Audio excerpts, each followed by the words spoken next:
Welcome to the Accomplish More podcast, created specifically for the small business owner who doesn't think small. I'm your host, Gayla Scrivener. This show is where you'll learn practical ideas, hints, tips, and tricks to help you grow your small business where you can leverage your time and to accomplish more. Thanks for joining me for the Accomplish More podcast. You may have noticed that I dropped off from doing the podcast for about a month. I'm not making excuses, but my reason for the hiatus is that I needed to shift my focus for a short period of time and really concentrate on family and healing. You see, for me, life stopped a few weeks ago. April became a very difficult time, probably the most difficult time I've ever experienced so far. I've been debating for weeks to even record this episode and share my experiences. I even wrote most of my notes when things were fresh in my mind, but was teetering whether to record or just scrap the ideas. As I read over my notes today, I thought perhaps it would be good to share. Maybe my experience and perspective could help you in some small way. So here it goes. A few weeks ago, a couple of months ago now, my husband and I were planning a 6-week overlanding trip west to Arizona. We had many plans to make it a workcation. A period of time where you travel and work. We love to be able to work from anywhere and to change our scenery. The experience isn't without its hard work, though. Not just the fact of planning the trip itself, but also planning the scenarios of when and how to charge our gear so that we can work. And then there's the fact that Robert and I like to travel to remote places. So we have to think about the fact that there may be times that we won't have internet. And that is a challenge for sure. We worked out our different scenarios of what ifs, and we were ready to go. I love being able to have the flexibility in my work schedule to be able to work from anywhere. However, like I said, it takes planning and it takes routine and systems. The foundation needed to be set in place to where I don't have to worry about every detail of the business in order for the company to run. And that didn't happen overnight. Over the past few years, I had systematically made processes and have let go of some tasks, and I've asked my team to keep things going. Some things I've forgotten that we even do. They make things work without missing a beat. As I grow my business, like you grow your business, delegating a little bit at a time helps on the budget, and it also helps you grow at a steady pace. There are things that I want to delegate, but I haven't worked out all the processes yet. It's a matter of prioritizing and then implementing them one piece at a time. I was so excited to be going on our 6-week workation because things were in place for projects and travel. I had content already and scheduled for the entire month of April, and many things were right in place. I felt ahead of the game, but then something unexpected happened that turned our plans upside down. Just days before Robert and I were leaving on our trip out west, I received word that my brother was in the hospital and the outcome wasn't looking good. My world stopped. I dropped everything and changed my travel to be with him, his wife, and my parents. My priorities shifted in a matter of a snap of a finger. Somehow, in that very moment, nothing else mattered but to be with my family and to help them in any way I could. But my business needed to continue. My clients still had projects. I still needed to make an income to cover the bills. I still need to continue, but at that very moment, I couldn't think of anything more than being with my brother. I'm not alone when it comes to having something happen that stops your world. I'm sure you've had your fair share of illness, death, or tragedy in your life. We've all experienced it. During the time that I was so focused on being with family, I realized how having a team really helped keep my business going. With the processes already in place, my team already knew their roles.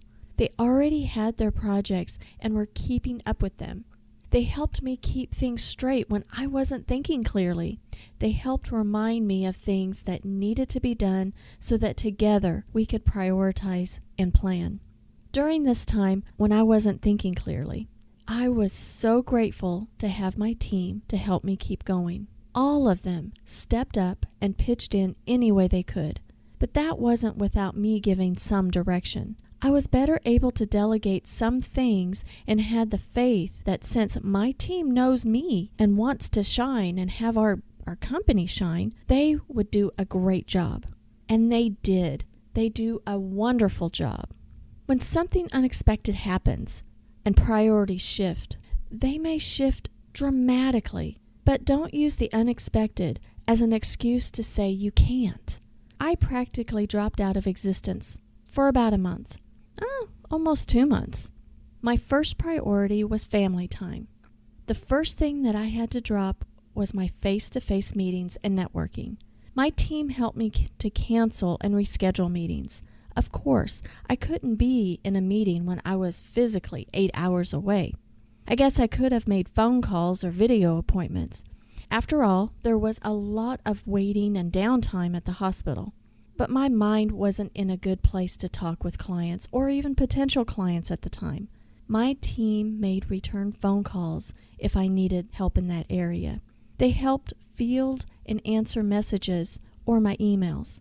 It helped me tremendously. I felt better talking with my team because they already know me and could filter through the gibberish that I may have been saying during that time when my thoughts and direction wasn't clear, and they made sense out of it. I prioritized my clients' work differently during this time. I let them know of the changes I needed to make. I got done the bare necessities so that I could focus on family. When you run your own business, and especially if it's a very small business, basically you are the business. You still have to keep things going no matter what happens in your personal life, because if you don't, then you won't have any income. I am more convinced now than ever before that continuing to build my processes and getting SOPs written, those dreaded standard operating procedures, I am convinced that if those things are in place, it is easier to delegate and easier to zone out a bit if you have to. I'd prefer to zone out and let things run in my absence when it's not a tragedy, but rather for some R&R. But it's nice to know that when the unexpected happens, as it will happen to all of us, that your business won't just stop. Every one of us needs to think of how our business can run and keep going if we were to step out of the picture for a period of time. Would it be the same? No, it wouldn't. But you need to ask yourself, will things still get done, even if you weren't actively engaged? If I were to stop working altogether, of course my business would cease to exist. All of my team members are looking to me to bring in more clients and looking to me for guidance as to what their projects are. They are looking to me for direction of the future. If I don't have a team at all, my choices may have been different in dropping everything. Then honestly, I think I would have regrets. The stress of holding everything together myself would have been very, very different. I might have not spent as much time with my brother before he passed. Far too often, we as entrepreneurs get caught up in the here and now and not looking to the future. Far too often, we entrepreneurs will continue to work in our business and not focus on processes and planning and executing. It's our processes that we implement that allow us to get away if we need to. I know many business owners who feel trapped in their businesses, and that's no way to be. They can't get away. They don't feel like they have help, and they soon become burnt out, even miserable running their own business. During my time of duress, I was glad to have some things just moving on ahead. Take, for example, my social media posts. I didn't even open any of my social accounts for at least a month. Probably 6 weeks, almost 8 weeks. I just didn't want to. I didn't want to face that. If I didn't have Sharon on my team systematically posting my foundation posts at a schedule that we had established long ago, I would have dropped off the face of the earth.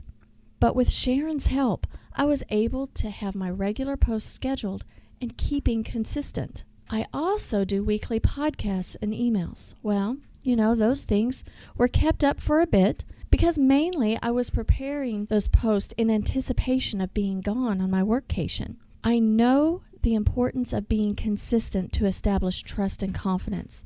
But, unfortunately, I backed away from doing those tasks for a few weeks. What my experience has taught me is that I need to do a better job in batching my content creation and training my team to take on the pieces of formatting and publishing the content.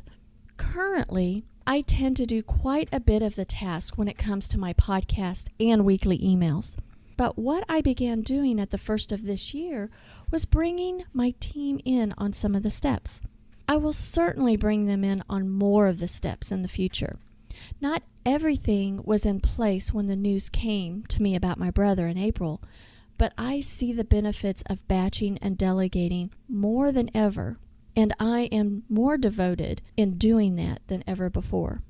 As a virtual assistant, I encourage my clients to batch their content so that we are batching formatting, which makes all of us more efficient. You see, when we are focused on one task for, say, 3 or 4 podcast episodes, then you can knock them out faster, saving you on your time and your VA hourly investment. After an extremely hard and emotional month, even though it was an extremely hard and emotional month in my family, there will still be time when we all need to do some healing. I am proud that my business didn't come to a screeching halt in my absence. I do see that systematically delegating more will keep my business going even if I can't be fully engaged. I like my workcations. I do like to be able to go for weeks at a time and still be able to work. That is great. But my ultimate goal is to be able to retreat without work on my mind for long periods of time and have the company still growing and still profitable. That's why my team is so important. Developing a winning team with a great attitude and excited to carry on your mission is possible, and it's required if you truly want to get away. Looking ahead to the future and making those routine processes and looking for the right help will get you where you want to be. During a time where my emotions were off the charts with sadness and worry, my nerves were off kilter, I found myself seeking routine for comfort. I found that interesting. Routine made it where I didn't have to think too much. Routine was more ingrained and I didn't have to make decisions. Things like taking the exact same route between the hospital and the hotel every single day became routine. The routine made me feel better because I didn't have to make another decision on that day. I didn't even care if I had to sit in traffic a little longer. I wanted to keep my same routine and not scramble to find alternate routes. That routine was a comfort. Even eating out, I found myself eating at the same place each day. One less decision. The routine was becoming automatic. I was easily able to keep up with client work that was routine. It was a comfort to be working and being productive during this stressful time. The routine tasks were spelled out. Very little decisions. Just steps to follow. It was reassuring. The more routine you have in your business and you are able to delegate those routines, those must-dos, and then when you can't be available, those things are still rolling. Not only allows you to free your time up to do other tasks that only you can do and the revenue generating tasks, but it also frees your time up to where you're okay with dropping everything if you have to.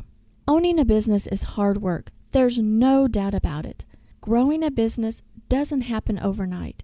It takes systems, routine, consistency, and an open mind to learning and understanding. In order to continue and persevere, you must keep your why clear and close to your heart. Over the past few weeks, my why for starting my business was affirmed. it makes me want to work even more intentionally and continue growth to achieve the goals I've set out for myself. I've learned that I need to scale my systems and let go of more things to my team so that we all can work together to serve more people. Are you at a point in your business where you can just disengage and get away and your business is still running and growing? If not, what are you doing about it? I'd love to hear from you.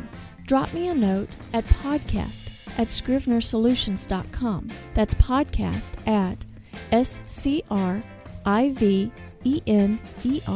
solutions.com. I thank you for being here with me and allowing me to share these emotions that are kind of close to my heart. And until next time, have a fantastic week.